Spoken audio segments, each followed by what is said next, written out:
Mindbend. Non-ordinary and extraordinary states of consciousness for Mindbend Creative.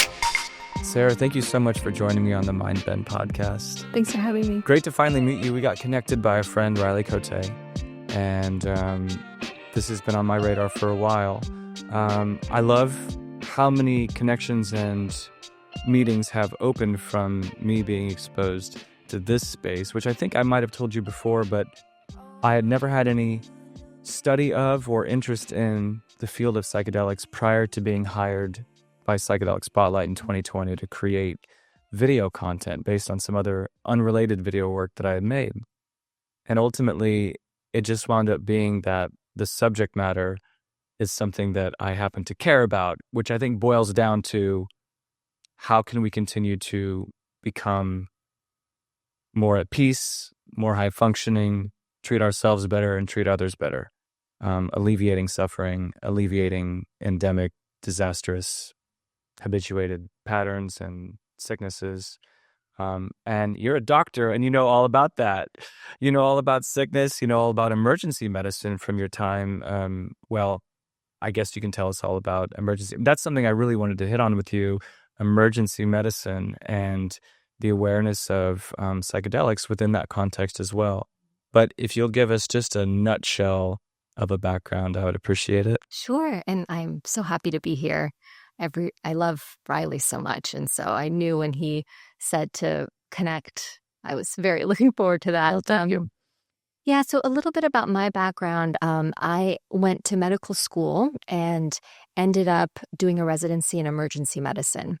And while I was in medical school, and even before then, I always had this desire, this want to help people, to be of service, to be a healer, whatever that word was.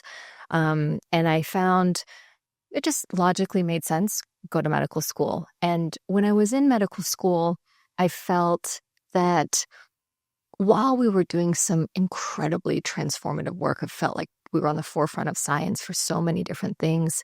There was this nagging sense, and I now realize that was probably my intuition that I had squashed and stuffed down for a long time, that was telling me that we were doing a pretty decent job of diagnosing diseases and then giving, the appropriate pharmaceutical or in some cases surgical intervention, but we were not spending too much time on prevention and the art of healing and health and optimizing someone's state instead of just preventing disease. And I was seeing a lot of evidence of that with the lack of teaching in nutrition and the impacts of trauma on health, both physical and mental. Exercise, we barely got any training on that, and so many other aspects. And I had found that, when you compare this model of allopathic, this new model of medicine, it's pretty different than when you compare it to more the ancient cultures where they put prevention at the forefront. And there's a big emphasis on the mind and the body being connected, as well as there being a greater connection to something greater. So people call that spirituality. Whereas in this medical world I was operating with, the mind and body were very separate. And I couldn't really conceptualize what that meant until later. And so in that course of training, I felt, okay, there's some incredible advances in this field. And where do I feel like Western medicine is just crushing it? They're doing a great job. And I felt that was emergency medicine. And so that's why I ended up doing training. I trained at UCLA's County Hospital, Harbor UCLA, which I was so, so fortunate to be able to do that. It was one of the best residencies for emergency medicine. And what I found quite frequently was, although there definitely were emergencies coming in, there were a lot more chronic, in my eyes, mismanaged diseases coming that were not emergent in their basis, but they were chronic diseases that we, at least I feel like, could have been intervening on 10, 20 years before it got to this state. In my emergency room, we were seeing end-stage pathology from these diseases, as well as seeing a lot of mental health disorders, like a revolving door. And so once I finished my residency, I just felt like I needed to take a step back, not only from reflecting on if this is the kind of healer that I wanted to be. But more so, I myself as a healer was not doing well at all. I had so many physical symptoms, illnesses, really bad gut issues, skin issues. I had a lot of anxiety and just depressive thoughts that were not like me. I knew this was something out of alignment of my core. And so I took some of that time not only to step away and heal some of those things, but in that process, I found a lot of those things that I felt that my intuition was saying, hey, this is off, something's wrong, especially like being a healer and feeling like I was the one that was the most depleted and I was showing up in full service to other people. That did not feel right. And so that path circuitously, and I did a lot of other things as well, but led me to psychedelics because I felt like there was something about this world where it helped get to the root cause of some of the issues for people. And then I can go into some of the research and a little bit more about. Yeah, well, you thank you so much, and you've hit right away, and I think we've talked about this briefly before too. But the separation of mental health and physical health, I don't know because I don't hang out with enough doctors or in enough hospitals or at enough medical conferences to know if there are enough people just walking around going, yeah, it's over, like it's over, thinking that there's a distinction that can sustain the society, that the society can sustain through upholding, people don't have mental health care coverage. Right. I don't get it. I don't know if it's just a function of some colonists becoming industrialists and then forgetting about the spirit or the intangible aspects of our health, the mind, the stuff you can't really necessarily cut into or patch or replace, right? But it just seems, and that's what I was interested in with this concept of psychedelics, because you can't avoid the root cause.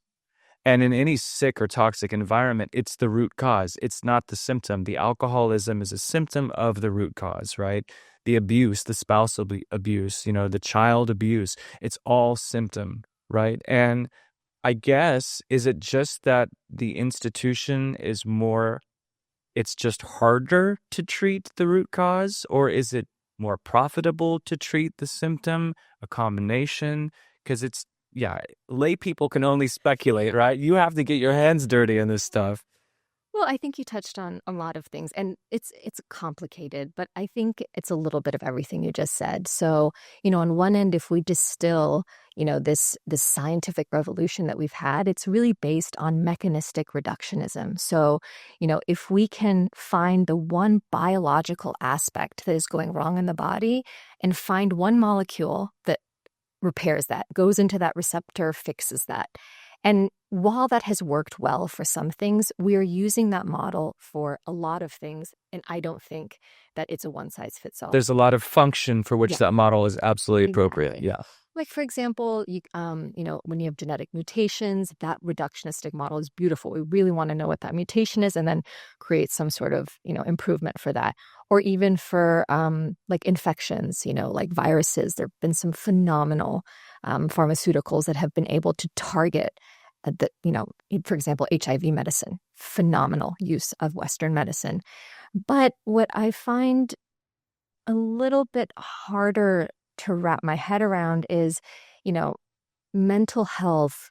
We see even as I think we were talking about this earlier, that there was this landmark study where the adverse childhood experiences questionnaire had been created, where it actually had showed that children that have high levels of adverse childhood experiences have higher correlations of physical disease as they get older. So, in our current paradigm, we don't really have those connections, and so that is where I think we can evolve and recognize that there's a lot of different systems at play. That mechanistic reductionism works really well. And I would really love to know the biological underpinnings of psychedelics, but that's not going to give us the entire answer. And I think there is, at least I want to speak, for myself, when I was in medical school, I remember having, for lack of a better word, an arrogance to say, where's the research? If there's not that research, I don't believe it's true, or it's not even worth me knowing. Everything else is woo-woo. Whereas now I have seen enough from people that have had transformative healing, whether it was from psychedelics or from, Ayurvedic practices, Chinese medicine practices, that have otherwise maybe cured either incurable illnesses or treatment-resistant illnesses, that have just made me question and just open up to a place where we're just asking better questions, because I do think the quality of our questions will determine the quality of our answers. Recognizing what is like our shadow. I had a lot of things that I needed to work through, thinking that I had all the answers as a healer, as a doctor. Psychedelics, and especially working as a facilitator in research, that was one of the things that I was like, I do not have the answers at all, and I need to sit back and hold that space.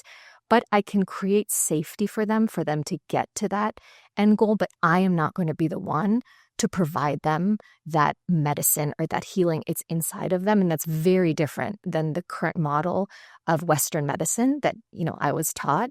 And so, I think we're at this very unique opportunity here. Instead of, saying it has to be one or it has to be the other, I think we can evolve to look at the best of each of these types of medicine and know that every type of group that has tried to bring something forth, it has been from a place of wanting to heal, wanting to reduce the suffering. And so coming together to really find the best elements. And if our current medical model, and I think we were talking about this a little bit before, our double-blind placebo-controlled clinical trial, that's the gold standard in Western medicine. If there are some things that we cannot use that model to validate, that does not mean that there is not merit in that medicine. And so there's a chance to evolve here. There's only so many options for getting medicine to people. If it's happening in an underground capacity, if it's happening at an institutional level, and then you have all the vested interests who are either behind one effort or the other.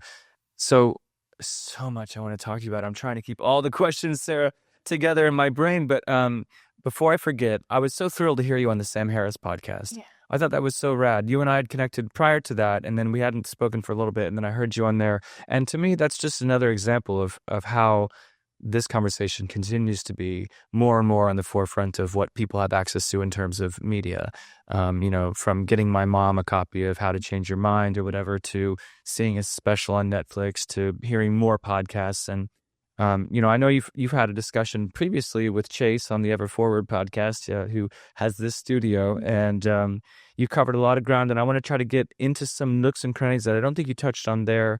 The conversation on the Sam Harris podcast. How did that come about for you to get connected and get onto that platform? Yeah, I had been friends with his wife for a while. She actually had helped us so much with the Treat California initiative. She was such a believer in, having a funding source to do the research, because we both are believers that there's so much that we don't know, and let's examine it, let's explore it. And Treat California is about coming up with the fund to get the money there to say, we've got this collateral here now, and we have a responsible agency of overseers to say, now that we have the weight of this money, which was $5 billion. Yeah, it was a citizen-driven ballot initiative that was it was using the blueprint of the stem cell initiative that was passed in California. There were 2 citizen-driven ballot initiatives that were brought forth by citizens of California. The first one actually had been brought forth when there was a moratorium on stem cell research federally, and California scientists actually, even just worldwide, felt like there's so much promise here. Once that funding stops, research stops, everything stops. So how can we think about getting funding from a different source? So in California and a few other states, they have these citizen-driven ballot initiative pathways where you as a citizen can put forward a ballot initiative. You have to get a lot of signatures. You have to build a coalition. It takes a lot of time and money. And so this is the blueprint that we were using, because we felt that, although the federal government is starting to trickle some of this money for research, I personally don't think it's anywhere close, given the amount of promise these are showing, to the amount that I think we need to develop this in a rapid but safe way. to understand all the different ways to give these medicines, explore the medical model, the scientific model, the spiritual model, that indigenous, all of them, and to really have a better framework. And so that's what we were working on for a long time. Long story short, we had to stop the campaign because when we had done polling on the language that would actually be received, this is what the voters of California would see when they would vote. The citizens of California didn't have confidence in a government agency to be able to run this effectively, which I can totally understand why.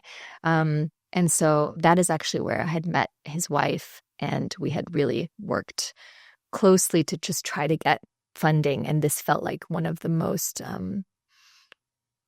promising ways. And there's still some energy to see if we want to run again in 2026, given some of the things that we've seen in the psychedelics. Did it happen? Did it go on to ballot? It didn't? No, because once we had gotten the polling, that's actually when we were getting the signatures. You need to get a large number of signatures from the voters to be able to put it on the ballot. It was in the signature gathering process. And during that time, we had polled to see, okay, what's going to be the messaging? How are we going to, once we have all the signatures, to get it on the actual ballot and then voters will vote? Then, how are we going to run the campaign to get the message out and things like that? And so once we had seen that it was a little bit closer than we would like, it was almost like dead in the middle, like it could or could not pass. Yeah. We had decided to just stop. Because at that point, the potential for it not passing could set you further back than gearing up to do it more. Right. Yeah, okay.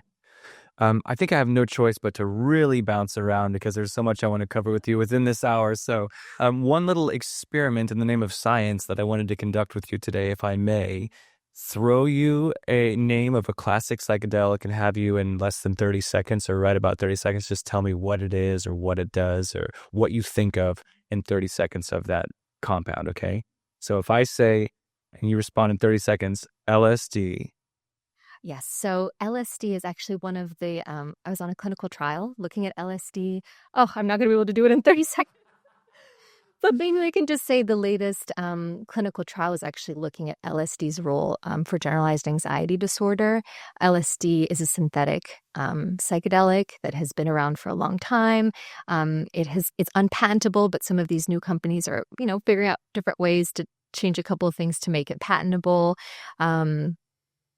LSD lasts anywhere from 10 to 12 hours.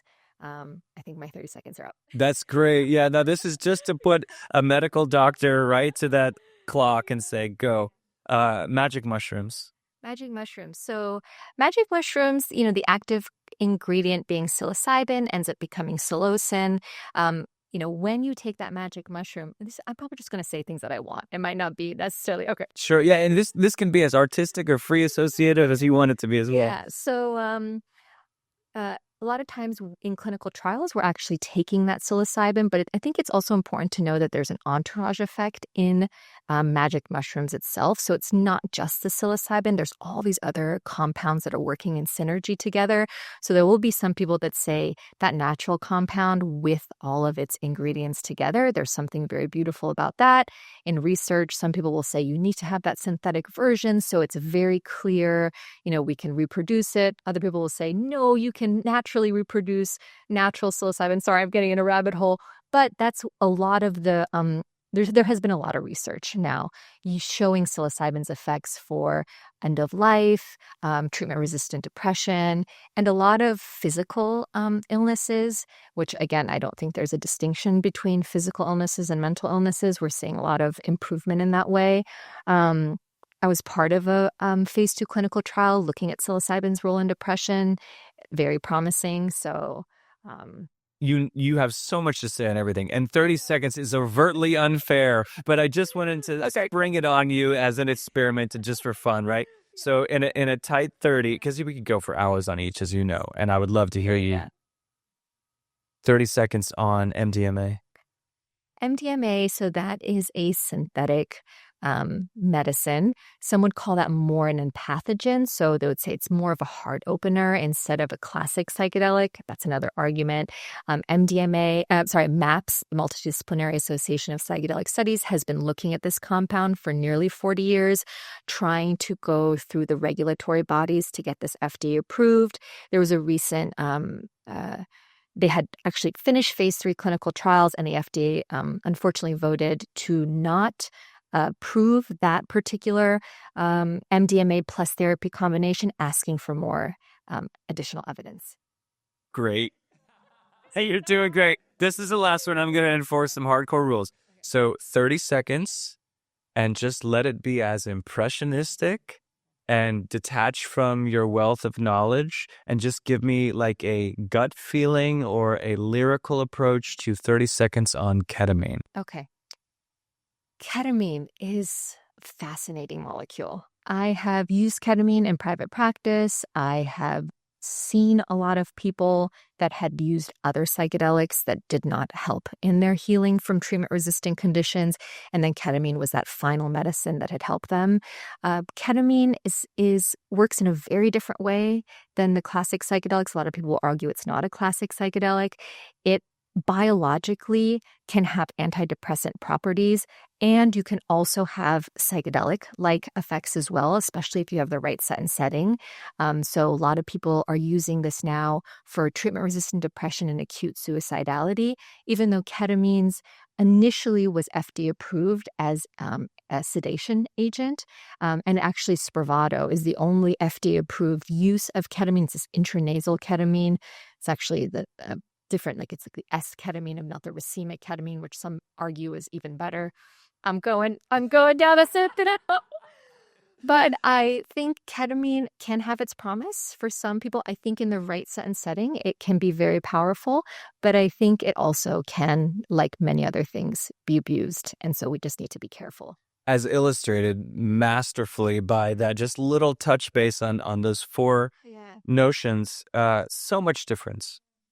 So much difference in history, awareness, foundation, use, oversight, cultural sort of, awareness. So it really, there's just, to say that someone is interested in psychedelics or studying psychedelics, I mean, you could spend an entire lifetime with one particular medicine. When you say classical psychedelics too, and I know I've heard this before, I've looked and tried to figure out, what comes top of mind, but what else do you put into that category for classical psychedelics? That's a good question. And I think more when maybe a researcher is saying that, they're probably thinking of that 5-HT2 serotonin receptor that it's hitting. So like LSD, psilocybin, those are hitting those receptors. But a lot of people will also report, even with MDMA or ketamine, to have these, psychedelic experiences. So I think it might be maybe a better distinction sometimes in research, but they have, even like addictive profile, like it's so different. Like classic psychedelics, some would argue that the physiological addiction is very minimal, if like not at all possible, maybe a psychological addiction.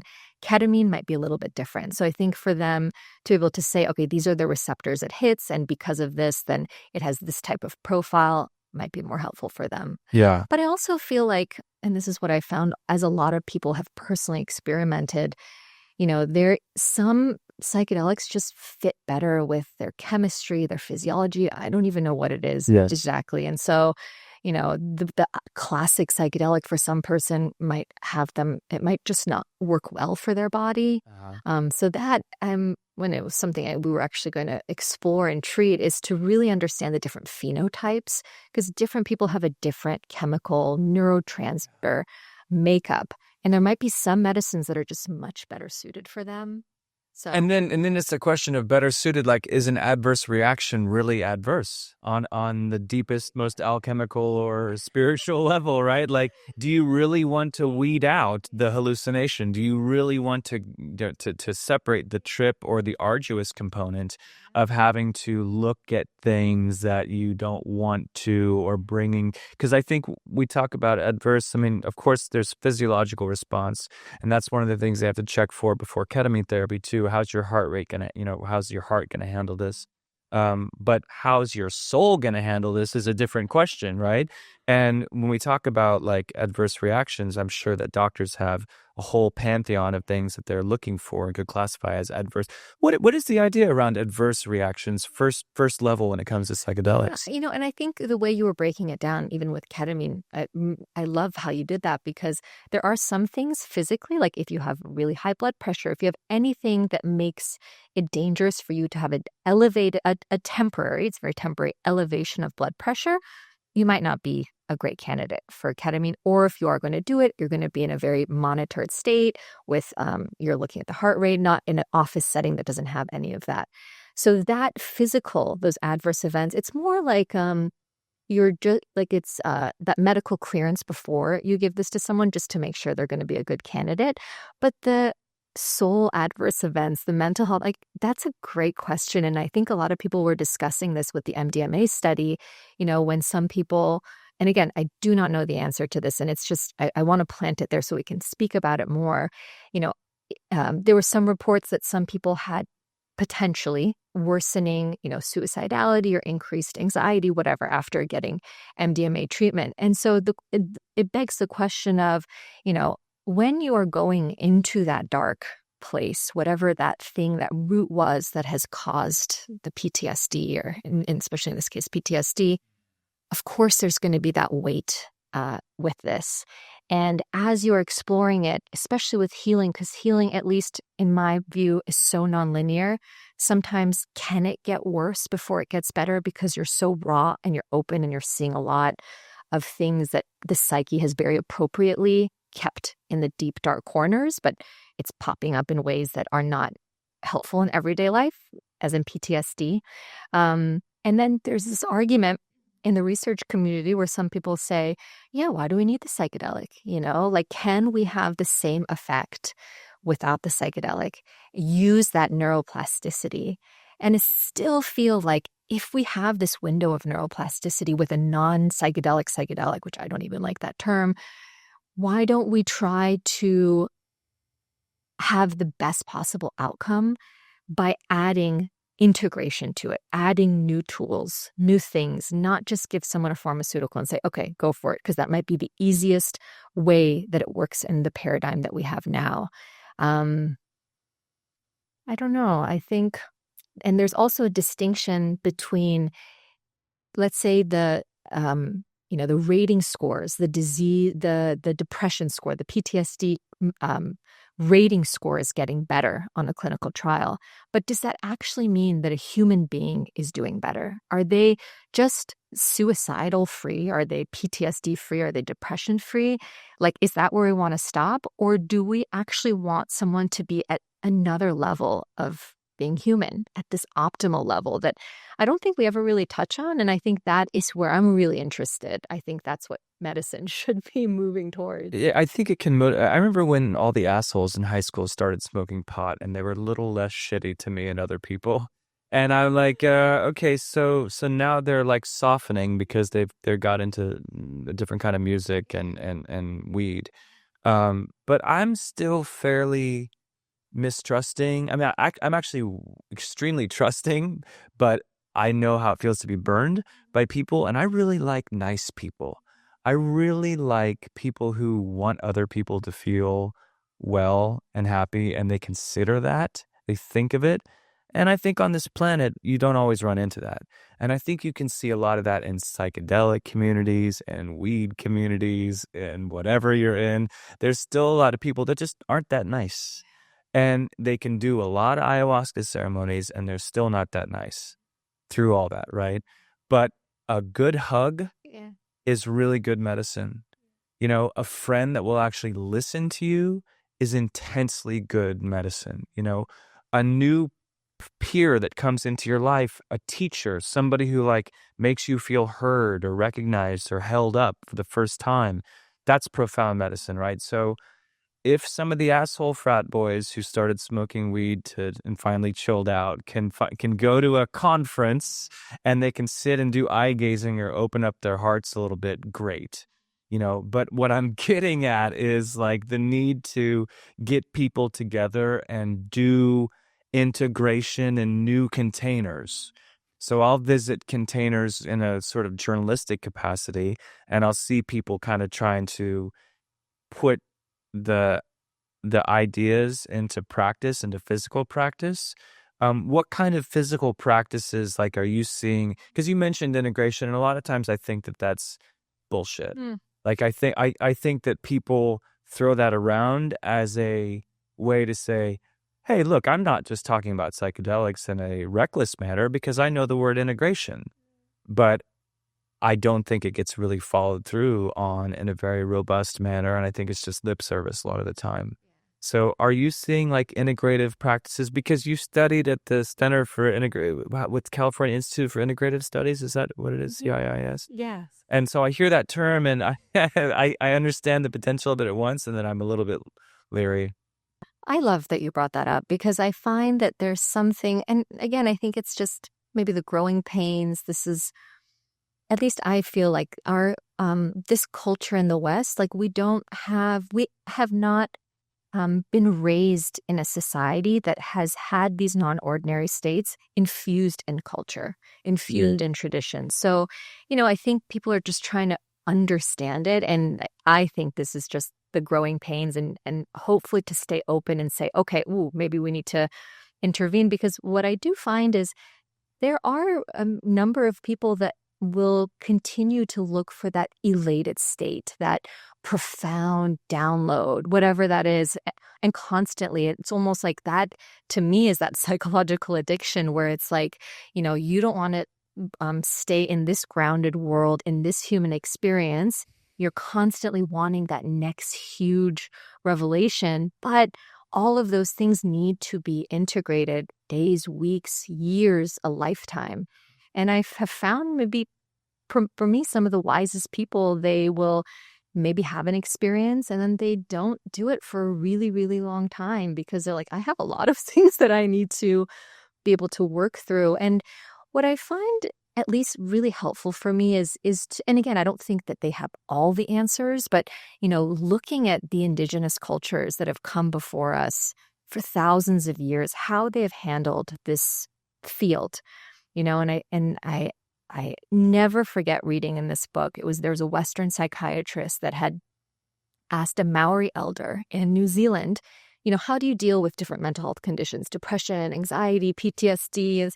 And she's like, let me stop you there. It's all the same. You're saying the same thing. Yeah. Disconnection. Yeah. Disconnection to self, to each other, to, the world around us, whether you want to call that source, nature, all of it. And, there's this heavy component of community. And so that is a big part. And I actually, interestingly, I think it was Rosalind Watts's work where she initially was talking so highly about the psychedelic. And she, I think in another article had said, I kind of regret saying that because it's not just the psychedelic, it's the integration. And so she is now, her main focus is building what that integration looks like. She's built out this like year-long integration. I think it's called ACER, where she's like, that's where the healing happens. That psychedelic part is one part, but it's by no means like it. It's like, okay, that's a big part of it. And now, like, there's a lot more that goes into that. Integration to me, I mean, it could be, there's something about really finding the right community, because I find that Community. When people start having these experiences and then they see some of the toxicity not only in themselves but in culture, in family and friends, it can be so painful, so isolating. You want to just go and cocoon yourself, which is a normal part of that healing process. But then I think you have to find the others that are wanting to stay open, do their work together, have a healthy, like a sounding board, a mirror. I think some of the best relationships are the ones where you can show each other that mirror, because nobody doesn't, like, we all have baggage, but the healthy ones unpack it together. And then I think, a lot of people will talk about, like, there's this study that I'm so happy to be a part of at USC that's looking at the role of psilocybin in mindfulness versus just psilocybin alone. So is that mindfulness practice a form of integration, even before and taking that mindfulness practice after with you. So I think it can be so many things for so many people, but I agree with you that that is the thing. And it's not sexy, it's not reproducible, it's not the thing that has that huge, like, profound experience that a psychedelic will have. But I think that is where the healing happens, personally. I think some people really do well with structure, and I think having some kind of coursework to go through is a good idea for people, especially if they thrive under direction.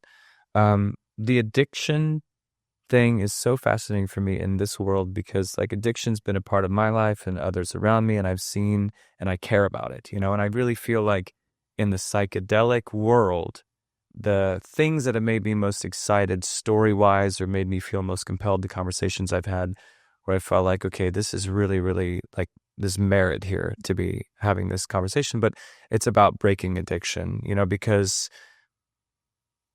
I think that the world we live in now fuels and demands addiction. I think that all marketers really are addiction makers. I think that that's kind of the phase we've moved into.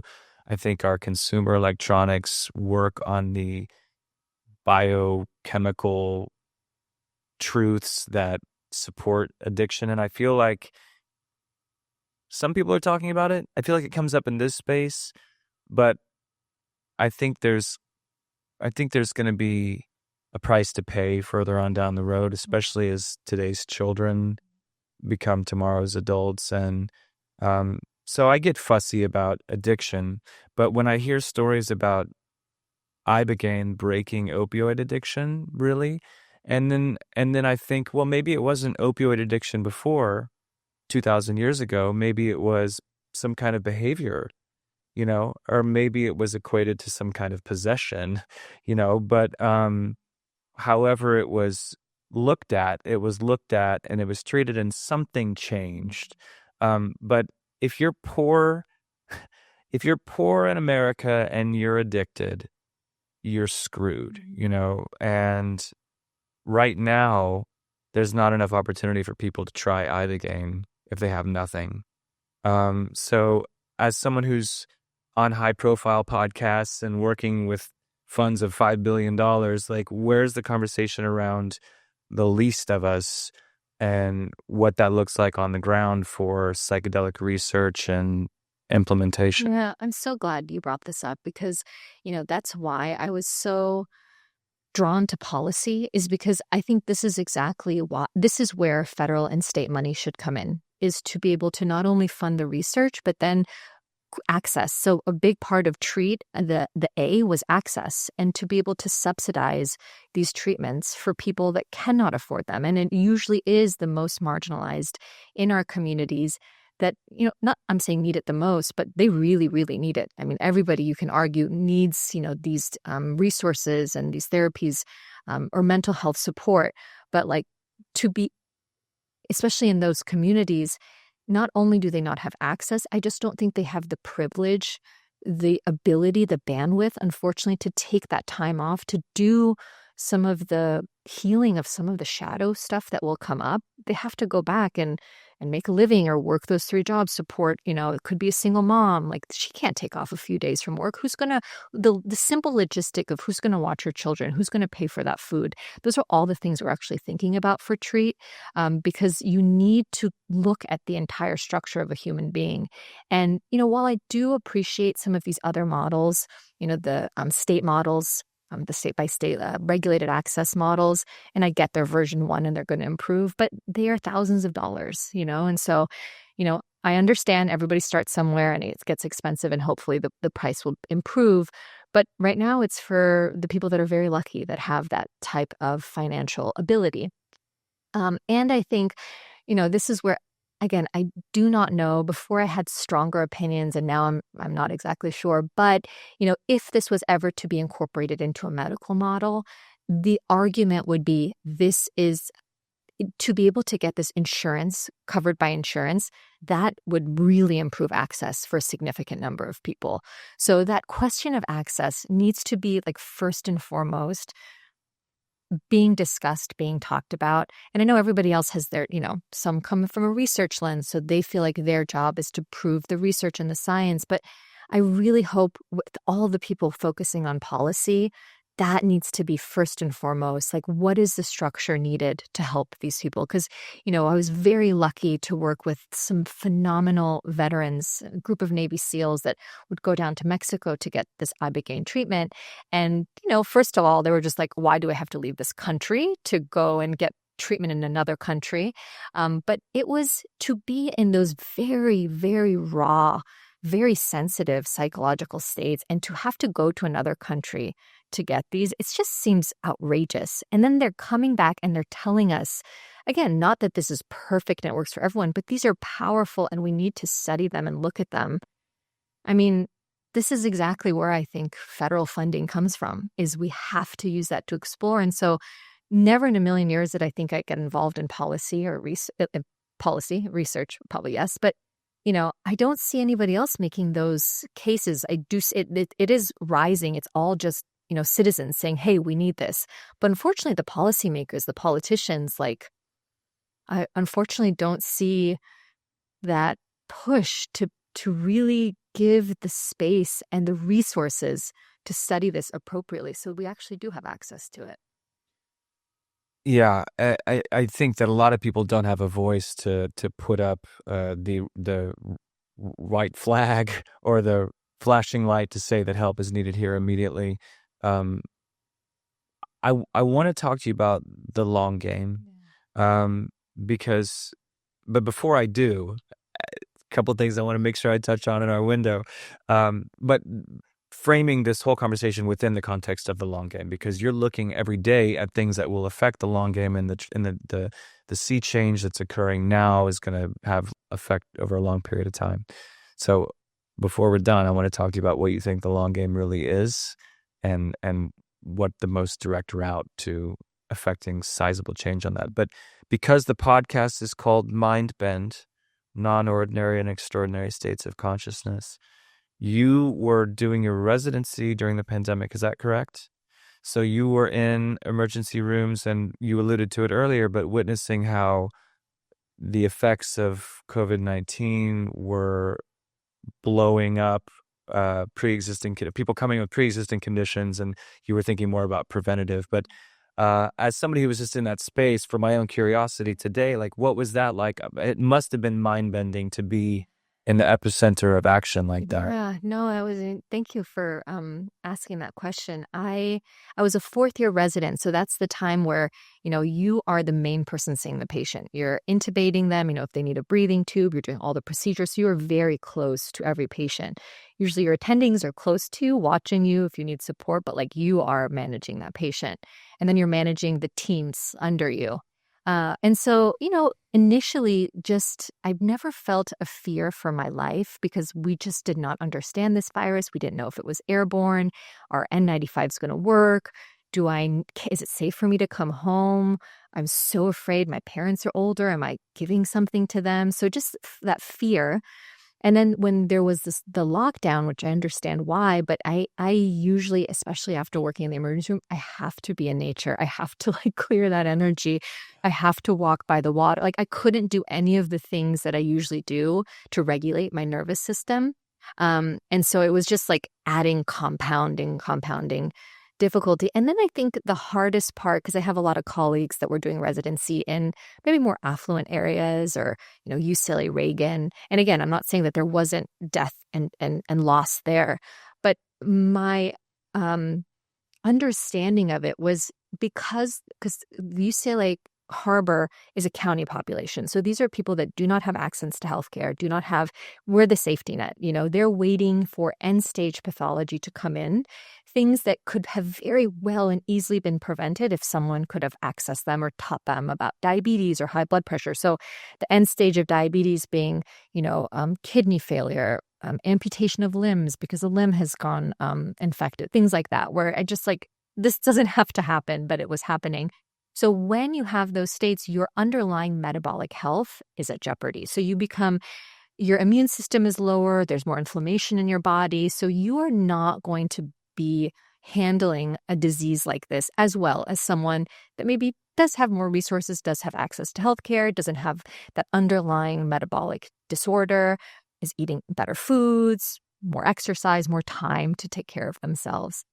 And I just remember the amount of death I was seeing, like on a daily basis. I just had never seen anything like that. And there was this sense of, it wasn't burnout. I thought it was burnout, but it was more a sense of moral injury that we have taken a Hippocratic oath. We're here as helpers and healers in a system that is so broken. And we're all trying to do our best, but it makes me so mad that I have to work in a system that is so broken, and it doesn't actually have to be this way. I know a lot of people say, oh, this is how it is. I just don't think it has to be this way. There's so many things that can change and evolve to actually support human thriving. And so there's a lot of, I think, invisible forces that contribute to this burnout of healthcare workers. But again, it puts that onus on the healthcare worker, like you're not resilient enough to handle this burnout, but it's not that. Like there are a lot of factors that are preventing you from just being the person that took that Hippocratic oath and helped this person on their healing journey. And so, that was probably one of the bigger reasons why I really had to take a step back. But I just remember that there was this one particular patient, and even as I talk about her, and I have the little thing that I had written out. I had taken a medical narrative class. I think I may have told you about this. And it was this elective course that we would take, and it was supposed to be this really relaxing time as a fourth-year resident. And I was just writing a poem. It was just like an excerpt about a patient that I had worked with. And I remember this one COVID patient, and she was Spanish speaking. And while I can speak medical Spanish, it wasn't as well as I would have liked to be able to consent her for the breathing tube that I was about to put down her throat. And she was so scared. And it's wild. It's been so many years. And every time I talk about it, there's like the energy of this, I guess, the things that we saw and we had to really suppress. And while I understand that you do that and you need to compartmentalize, I do think a lot of our frontline workers, there's not a space to release it and come back to a place of homeostasis. So, when I had that medical narrative class, I wrote this piece about her, and it was titled, I Don't Know. And it was just the uncertainty of everything that was going on with the pandemic, with her family. She didn't make it. My family, me, what we were doing. Yeah. And once I had written that piece, I was like, oh my God, I wrote it in like 10 minutes. I sent it and I was like, oh, thank God the proctor isn't going to keep emailing me about this. And I was really proud of it. And so I had read it to a loved one. And I was like, I really like this piece. I want to read it out loud to you. But I had no emotion when I was writing it. It was really interesting. And as I read it, I have never had that kind of guttural cry from like the deepest place inside of me.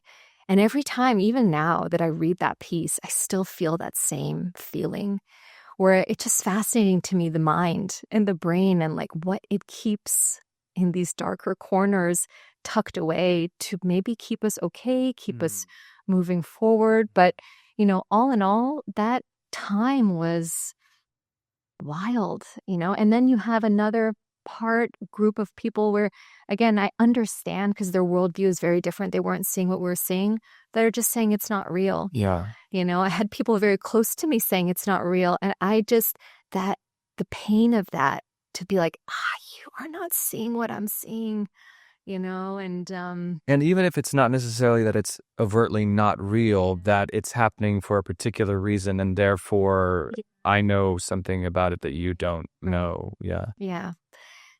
So anyways, and I feel like we had an opportunity that we didn't really capitalize on as well as we could have to recognize, and again, not always, but for the most part, the people that did not have many underlying health issues, for the most part, did okay.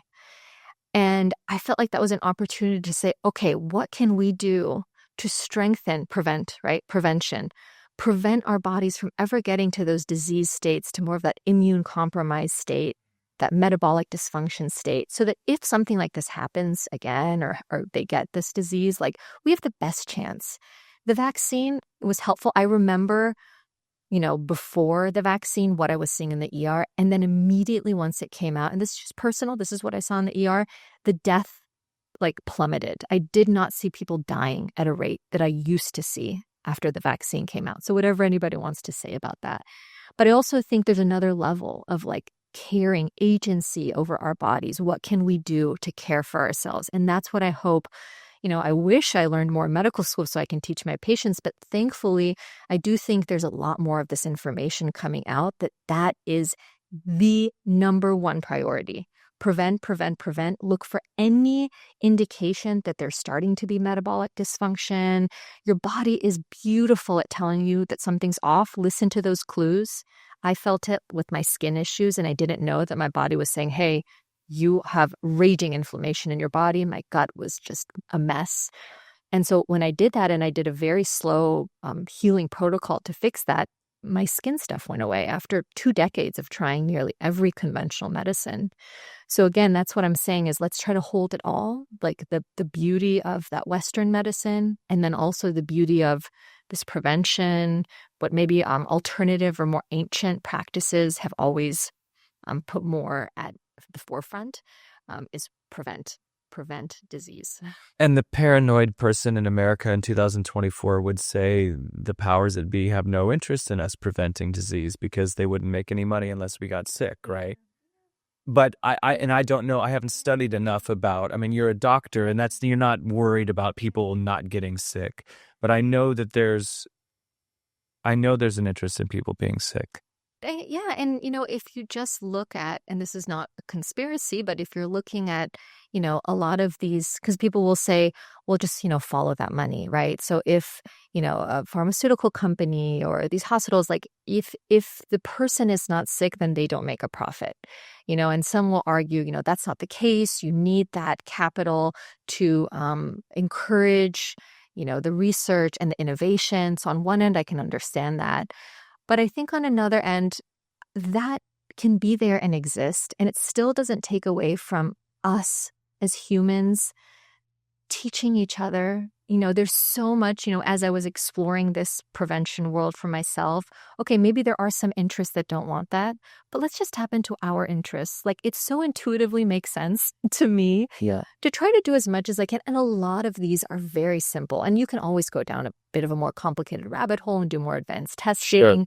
But, whole foods, diet, sunlight, exercise, sweating, connection, love, having purpose in your life, some of those things, if we really prioritize them, really, really, I'm not just saying we just talk about it, prioritize them and started changing them in our schools and our corporations, really starting to bring to the surface, how much we've normalized, for example, ultra processed foods. They're everywhere. We think that because it's everywhere, it's okay for us. But in reality, and this can be a completely different podcast, but when you break those down, the phytonutrients, the things that actually are disease fighting that exist in natural whole foods, we don't see them in ultra processed foods. We see very inflammatory seed oils. A lot of these things that some people will say, look, as soon as these got introduced, we see a correlation of chronic disease increase. Now, I think it's a lot more complex than that, but intuitively, it's not hurting you to do any of these things.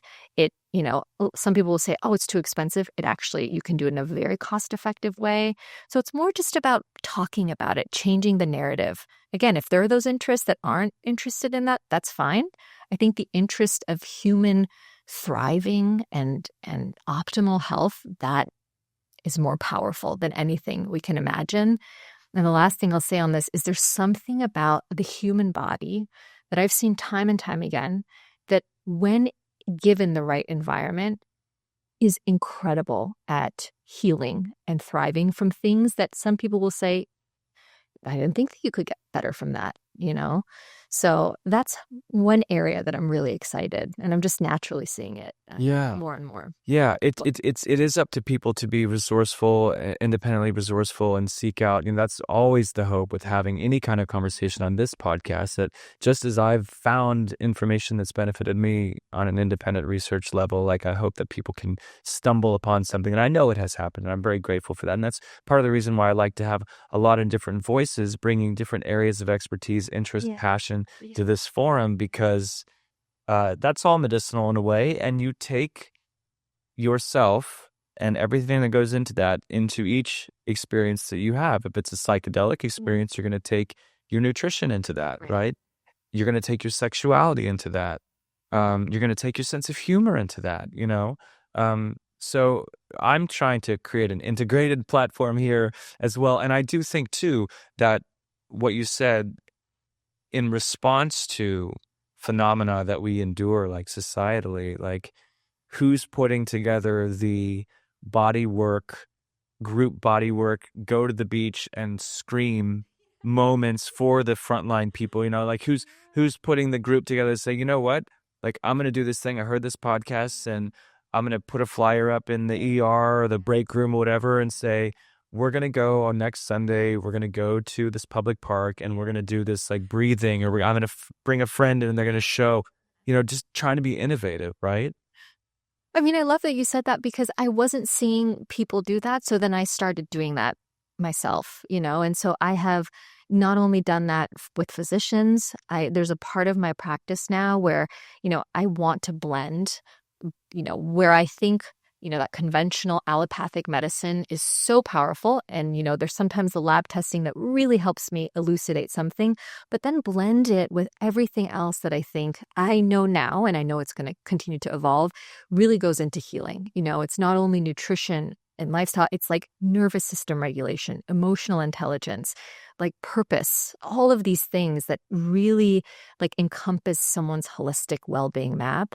And then, breath work is included in that, but just knowing where someone is, meeting them where they are, and then almost creating a blueprint for them to become their best healer. Because again, I don't think it's, if someone even understands, like, at least for me, like, I didn't realize how deeply my nervous system was dysregulated. I didn't even know the tools on how to regulate. And so once I learned them, I had very, from sources online and from, really gifted practitioners. Now I know that. I don't need to keep working with them anymore. That's the goal, right? So like, that's what I work with a lot of times with my patients, to get them to a place where, when this happens, this is how you regulate. And then this and this and this, we can try this. But, if it's a bit more advanced, then this is probably a perfect time for a Western medicine intervention.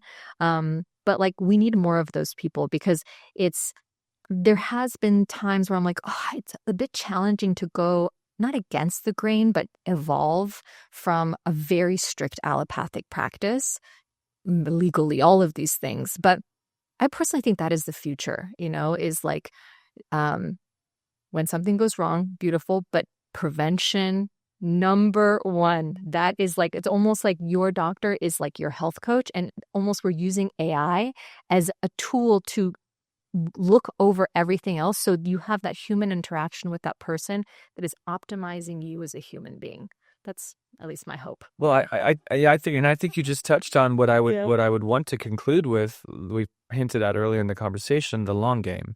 So you've just alluded to the fusion of technology to better illustrate. I mean, technology is going to show diagnostically all kinds of information, but I don't think that tied directly to the kind of like, instructing a elementary school counselor more in somatics, so that they could like, be aware of lymph for sixth graders, but again, putting you in an unfair spot to try to synthesize your wealth of knowledge into a quick pitch. What's the long game when it comes to psychedelic medicine for people, at least for the sake of this conversation, in this country? Yeah. It's a really good question. So, there's definitely still research going on, and many of them getting towards phase 3. So there will be an FDA convening after they get to phase 3 to see if they will be FDA approved. And then once that process is down the line, then we'll see possible insurance reimbursements and trying to integrate this into our medical model. So that's one way. There's also, I think, a push with some organizations to do state by state legislative change. So similar to what we've seen in Oregon and Colorado, I think they may continue that blueprint and not go federally, similar to what they did with cannabis, to go state by state. Some will argue that, they'll have their thoughts on whether they think that's right or not. God, there's so many ways I can answer this. I think there is going to be a lot of powerful research that will continue to be used as a stepping stone to get people more comfortable with this. I do think that the answers will not just be found in like the biological reductionism of psychedelics.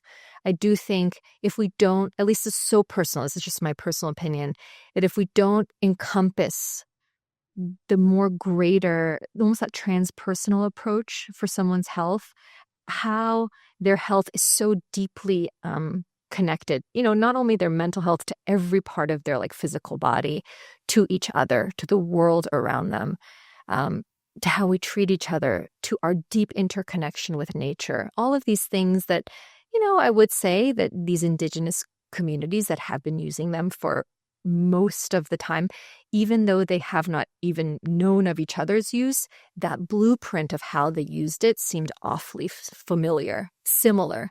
And so what I would say is, again, not duplicating that because we will adopt it in the way that works for our culture, but looking at distilling some of the most powerful parts of that. The mind and the body cannot be disconnected, things like that. That is what I'm hoping. And I don't know if it's possible to be able to translate that into research, because I know research, obviously, it can hold so much weight to transform things in our very logical mainstream mind. But then also just having that beginner's mind to just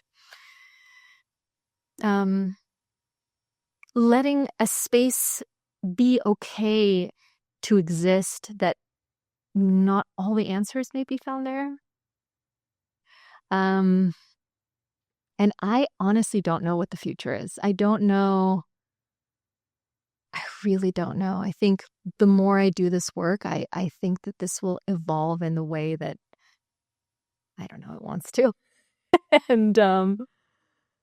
And while I have seen people's lives so beautifully transformed, they're very, very powerful. And so if we can really honor how powerful they are, and bring them forth safely, that's at least my hope. But I honestly don't know. Well, you know plenty, and I'm so grateful that you were able to go a little further out, able to get far out and learn and expand what you were willing to consider, earlier in life, and then and grateful to you for also embracing the role of legislator when you weren't ever anticipating that, and evolving as you're called. And grateful for your advocacy and your willingness to come and share your time with me today and the audience for Mindbend. So, Sarah, it's been a pleasure, and I hope to be able to continue to speak with you on everything and learn from you. And yes, as I learn, we'll learn together. Yeah. And I'll learn from you. Sounds like a deal. Thank you. Thank you, Sarah.